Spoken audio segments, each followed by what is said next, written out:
Snaps for losers, man. I don't get involved in that stuff, but Angel Rashad Milligan rolling out. That's a good question. Brandon, you want one quick question? We can't ask Rashad question. Thing of the night. You guys' favorite topic of the night. Diddy. Oh, hold on. Give me a second now. The tornadoes in St. Louis today, the trees fell and crushed 4 people. Gosh, leave St. Louis. Bow, bow, bow, bow, bow. That's terrible. I ain't hear about that. That's terrible, though. Let's get to some Diddy news, man, shall we? So the latest in the Diddy drama, they were apparently offering $20 to people who will wear Diddy shirts. Free Diddy. It's crazy. Why do you feel that way? So these are all paid protesters. You can get $20 an hour if you wear a t-shirt. You gotta speak up. She just got recruited, right?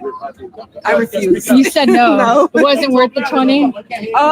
No, but like he told me that it's for a Diddy coin, so I'm not really sure what that is. Diddy, wait, so it's not even $20 US? See, look, bro. Nah, never mind. Because if I just said what I said about Snoop, you got to keep it 100. You can't wear no. I say, I just wear it for an hour. $20. That's enough to get lunch. No, bro.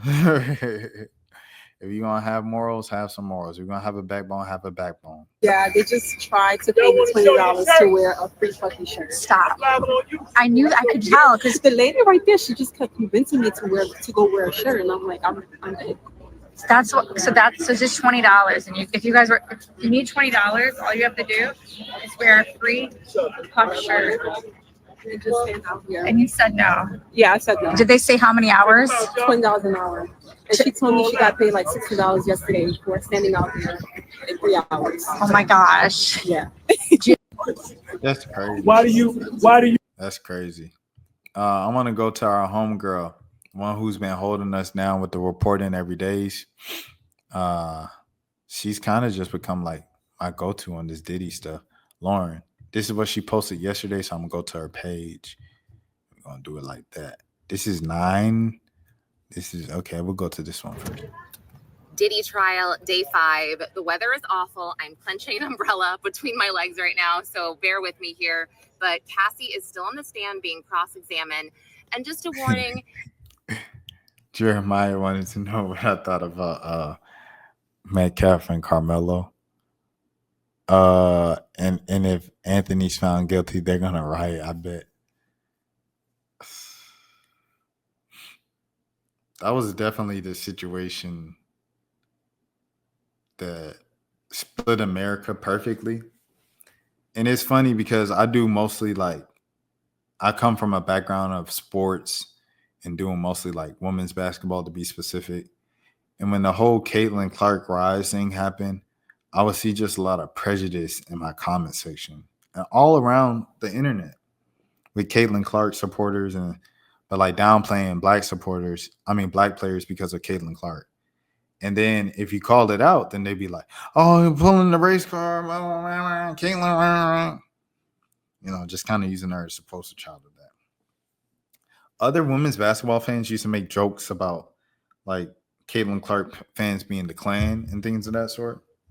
There's a point to the story. Boy, when I started doing them little political stories, especially something that involved race, Carmelo Anthony and Austin Metcalf was the perfect storm of that. I saw some real racists in them comments.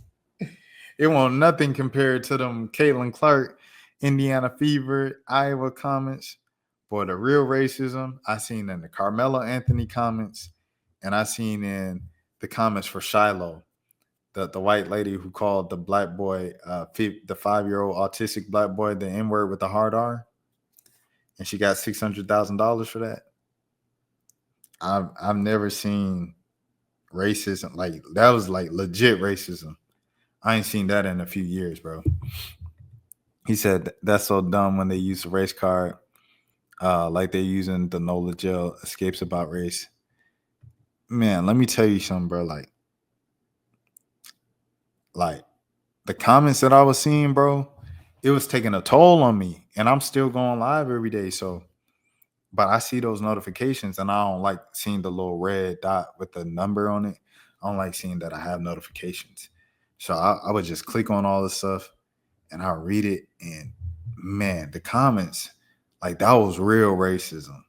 That Caitlin Clark, Indiana, there's not no real racism. That might be a little prejudice, but that ain't no racist. The stuff you see in the political and all that, that's the racist stuff. And I say all that to go back to your question. What do you think happens if, regardless what happens? I think if he's found innocent, it's going to be something.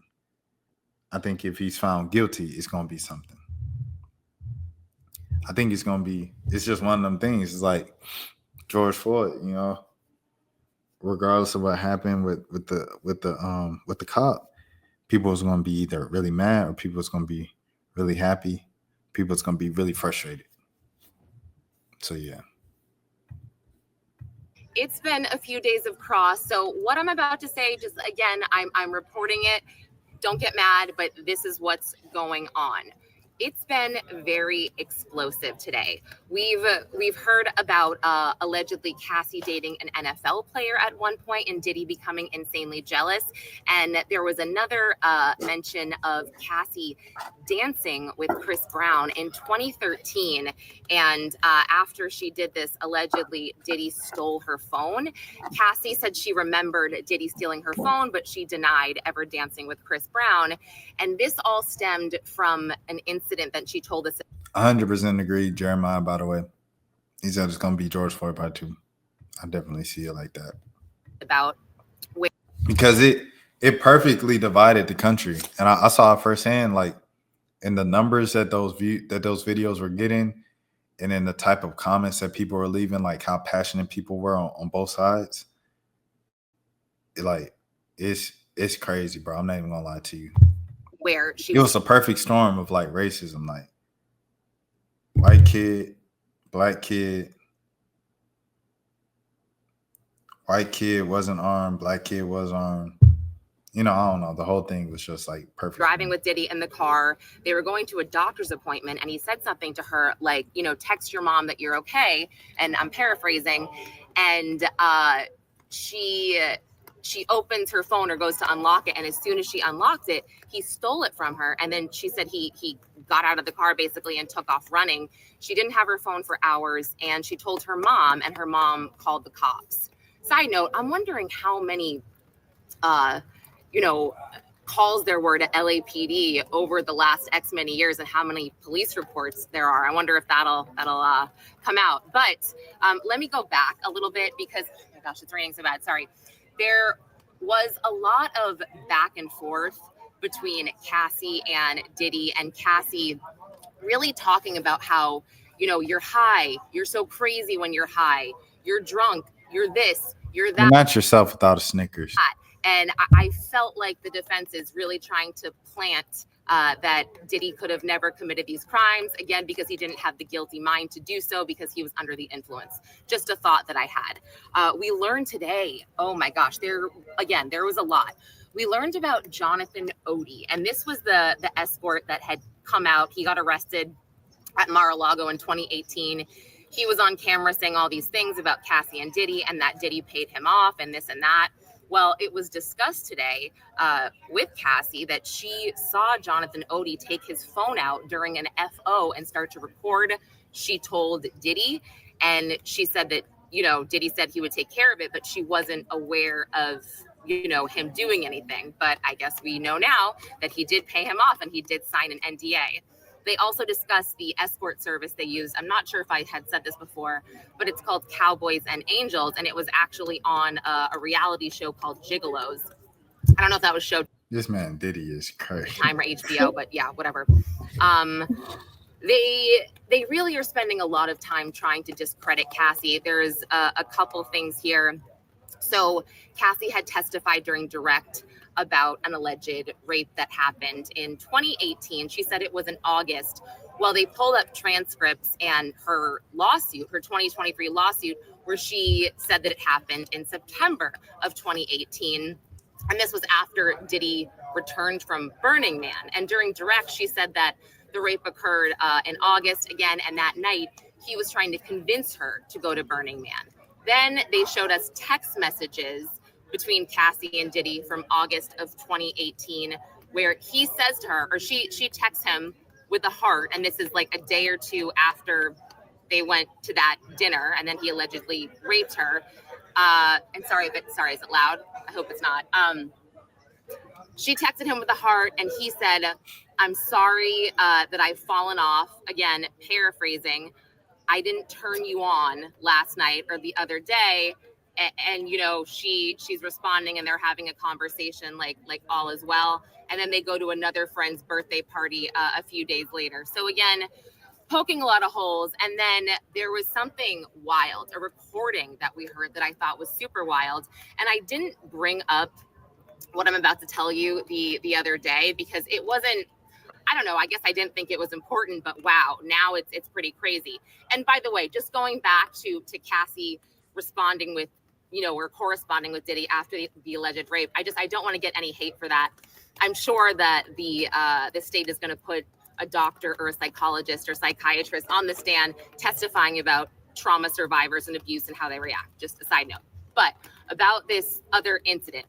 So during direct, Cassie had said that she was in Atlantic City hosting a bunch of parties, and a guy named Sujit that they knew, I don't know who Sujit necessarily is, he said that he had a video of Cassie touching herself or doing something, you know, during an FO, and she flipped out and she told Diddy, and he wasn't in town. I believe he was in California or somewhere else. Don't quote me on that, but he was not in Atlantic City and he was not in town. Hold on, I'm standing up. My legs are killing me. I'm trying to cover my notebook. So she told him, and he says, you know, don't let him out of your sight. Like, try to get this video. He's freaking out as well. So during direct, she said that when Diddy flew back to New York, they held a meeting with Sujit and someone else. And these are my words, not hers. She kind of described this dinner as almost like a mafioso type dinner where Diddy was sitting at the table and he had like bodyguards surrounding the restaurant against the wall, you know, and that was that. So I'm kind of just like, okay, I guess, I could share that with you guys, but that was it. Well, we got a lot more context today when the defense actually played a recording of Cassie. She recorded it herself because, again, Diddy said, don't let him out of your sight, do whatever you can. She recorded herself confronting Sujit, and Sujit sounds very drunk. He says he has this video. She says, show it to me. It starts off fine. And then Cassie, hold on. I wrote up a lot of stuff down that she said.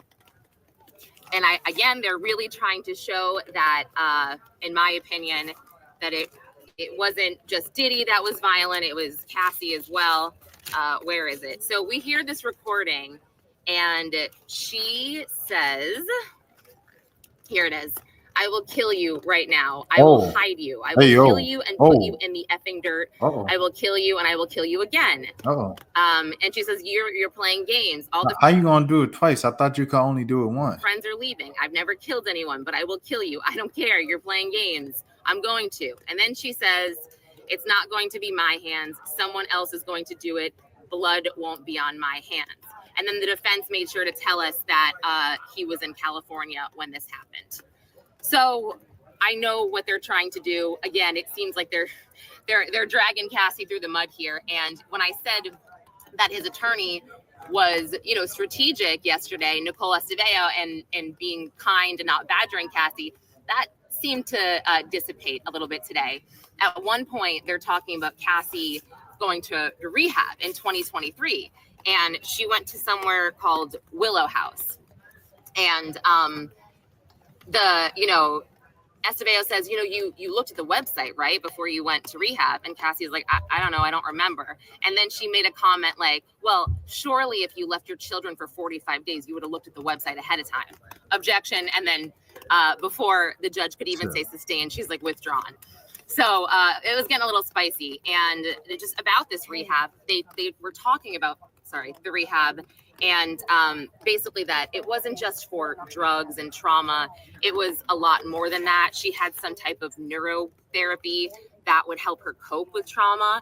She had sessions where she would basically, I guess, relive some of the trauma and complete it. And then they made sure to share that she was taking some kind of drug. I think it was, it started with an S. I gotta find it. It'll take me a minute to find it. It's so crazy out here. Suboxone. She was taking something like that, but not when she got to this rehab, prior to that. Let me see. Yeah, I mean, there was a lot this morning. I feel like if I'm leaving anything out, I'll do another update at the end of the day, but my notepad is soaking wet. It's disgusting out here. Let me think. Yeah, I think that's all for now. I'll leave it at that for now. And if I forget anything later, I'll let you know. Oh, there was, it's just wild when you hear these evidentiary hearings in the morning before trial starts, and they're arguing about evidence being let in. And then like hearing a federal judge say the term freak off, I will just never get used to it. It's so weird. But anyway, I will post more later. Thanks for watching. Hey, once again, shouts out to Lauren for holding us down over here with the coverage. Jeremiah said, I love when the Eagles won, but them streets be so crazy. Like the dude that was unalive off the pole, 100% rest in peace to that young man. Yeah, man. I mean, groupthink is dangerous, bro. Horror mentality is dangerous with humans who just go do whatever. But however, I am falling asleep.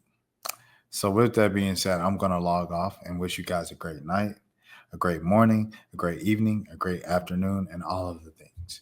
If nobody else told you today, once again, shout out to Jeremiah showing mad love tonight.